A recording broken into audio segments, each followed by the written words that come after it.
kita dalam channel Full Throttle Malaysia.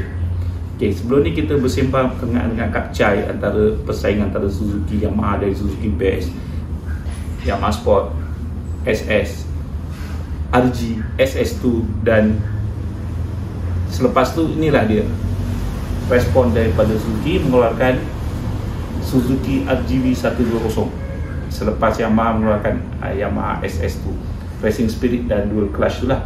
Okay, sekali imbas kita tengok memang tak ada beza pun dengan RG 110, tapi jika kita teliti, okay, muka depan dia berbeza, yang signal dia asing, okay, dengan kepak depan lebih besar dan sisi 120 dengan satu silinder 15.5 horsepower, 6 kelajuan.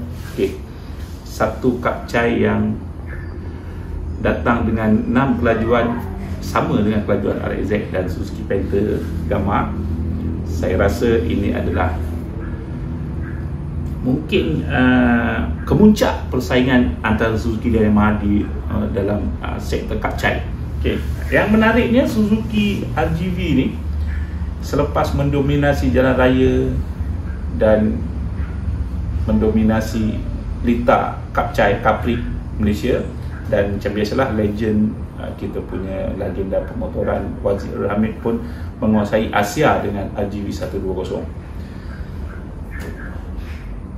Dan selepas beberapa tahun, pada tahun 2003, selepas pengeluaran dari tahun 96 atau 97, dan pada 2003 model ini telah dihentikan pengeluarannya dan digantikan dengan model RGX 120 yang lebih padu spek dia, enjin dia, dan itu pun selepas Yamaha mengeluarkan 125-125Z yang menjadi kegilaan sampai sekarang.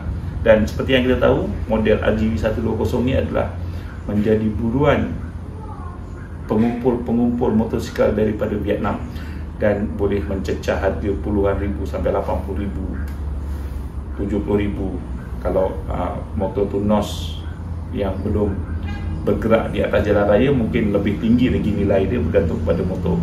Okey, setakat ni kita bercerita tentang RGV. So next kita akan bercerita tentang apa tindak balas Yamaha selepas Suzuki mengeluarkan RGV 120. Okey, jumpa lagi next episode. Bye.